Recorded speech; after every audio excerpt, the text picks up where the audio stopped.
Десетина минути по 9 часот, еве сме повторно назад во студио, почитувани гледачи, а ово утро имаме и гостинка во студиото на Рано наутро. Ана Марија Драманова, инструктор по стрит денс, хип-хоп и R&B. Добро утро и добре дојде во студиото на Рано наутро. Добро утро, ви благодарам на поканата. Така, Ана Марија, како што кажав, инструктор по стрит денс, хип-хоп и R&B овде во Get Fit клубот во Штип.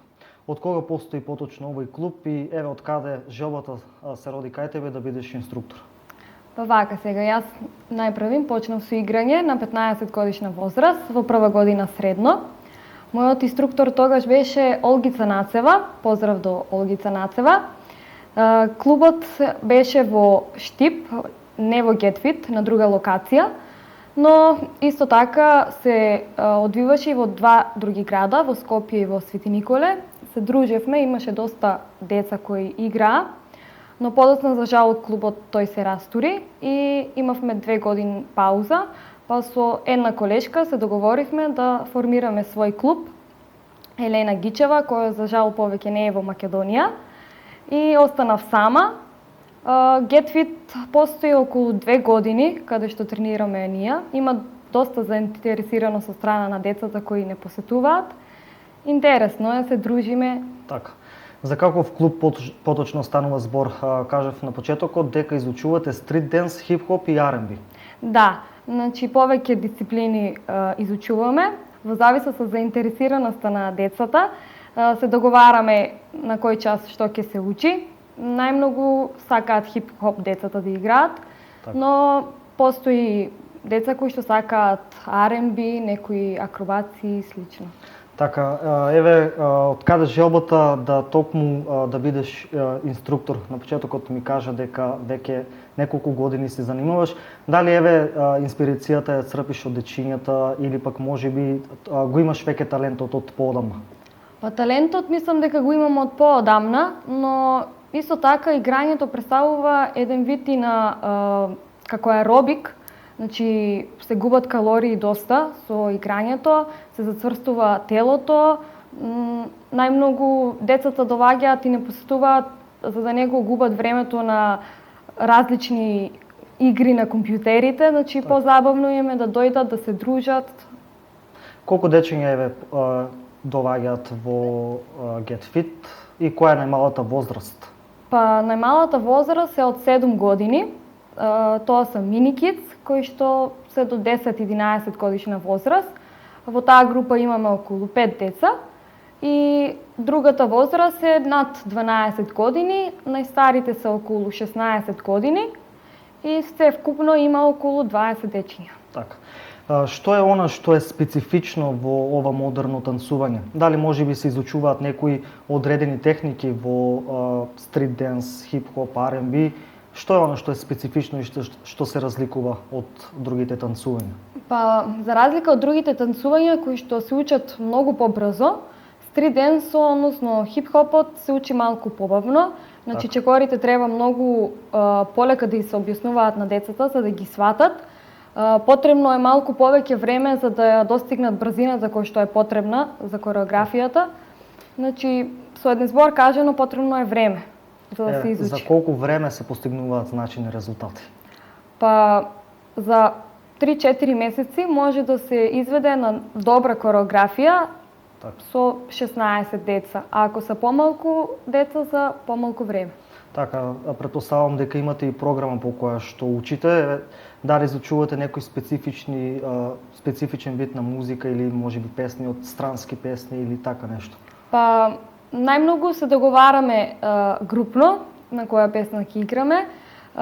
Повеќе играме на странски песни. Значи, потребно е да се задоволни децата, бидејќи тие ако се задоволни, повеќе ќе искажуваат емоции додека играат. Песните треба да траат од прилика околу 3 минути, но за да биде поинтересно, песните се кратат и се направува микс од повеќе песни. Така.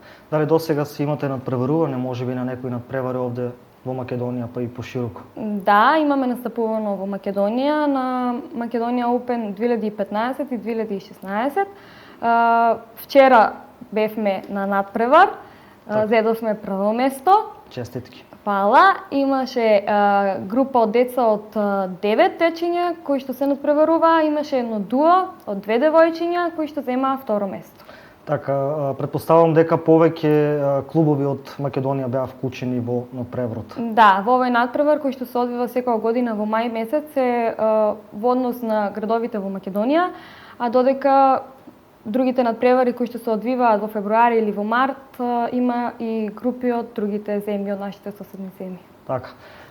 Еве да поразговараме малку околу, така да кажеме, тренинзите кои што ги одржувате во GetFit. Со оглед на тоа што имате дечиња се уште одат на училиште, па еве како постигнувате, на кој начин се одржуваат тренинзите, дали можеби за време на викенд, по колку сата дневно вежбате? Јас би сакала тренинзи да има повеќе пати во неделата, но тоа не може да се случи бидејќи децата одат на училиште и некои деца се прва смена, други се втора и не можеме никако да се договориме. Па поради тоа тренинзите се одвиваат сабота и недела за време на викенд, кога децата се слободни. Сите кои што сакаат да не посетат, тие се поделени во две групи, помали дечиња и поголеми дечиња. Во помалата група, кои што кажавме се веќе од 7 години па до 10 години, во сабота тренинзите се од 3 до 4 часот, додека на големата група од 4 до 6. И во недела големата група доаѓаат од 3 до 4, а малата група доаѓаат од 4 до 6. Така, значи кога се има желба, се наоѓа и време за вежбање. Да. Покрај забавниот дел и дружењето еве на децата и на оние кои што доаѓаат повозрастните, исто така, како што напомена и претходно, тука е многу важна и физичката активност која што се во тек на вежбањето кој што се стекнува. Па еве да ни кажеш според твоето искуство колку еве ова придонесува на самото здравје и на како личност? Па има доста големи резултати. Значи пред секој тренинг најпрво децата се загреваат, мора да прават загревање, правиме различни вежби, бидејќи со тоа самото тело се зацврстува, се зајакнуваат и многу полесно подоцна ги прават чекорите доколку претходно се загреани децата. Така, еве само да ни кажеш пред самиот крај дали има интерес кај Штипјани и пошироко, колку децата се талентирани и доаѓаат во клубот? Децата се многу талентирани, тоа мислам дека и самите можат да го видат според некои видеа и снимки, но некои има деца кои што се срамат, но мислам дека нема потреба прво да гледаат, па подоцна ако се заинтересирани да не посетат и според бројот кој што го имаме ние, мислам дека има заинтересираност. Така, дали вратите се отворени секогаш во вашиот клуб? Да, секој се отворени, многу пати доаѓаат дечиња кои што сакаат само да гледат. Секогаш имаме некој гостин кој што гледа, сите се вратите отворени. Така, еве само за крај да ни кажеш што ќе им препорачаш на сите кои што би сакале да се вклучат во клубот? Па сите кои што сакаат да играат, не губете го времето пред компјутерите. Подобро дојдите во GetFit, кој што се наоѓа до Angels Cafe. Играјте со нас и дружете се, бидејќи тоа е корисно за вас и за вашето здравје. Така, Ана Марија, јас ти благодарам што ова утро одвои време да бидеш наша денешна гостинка. Ви посакувам многу среќа и успех, па се надевам дека ќе имаме повторно прилика да поразговараме или можеби да дојдеме кај вас во клубот па да видиме како се одвива сето тоа. Ви благодарам и на вас. Мило ќе ми биде ако дојдете и не посетите. Благодарам уште еднаш. Почитувани гледачи, овде ќе направиме една кратка пауза, веднаш потоа продолжуваме со содржините во Рано наутро.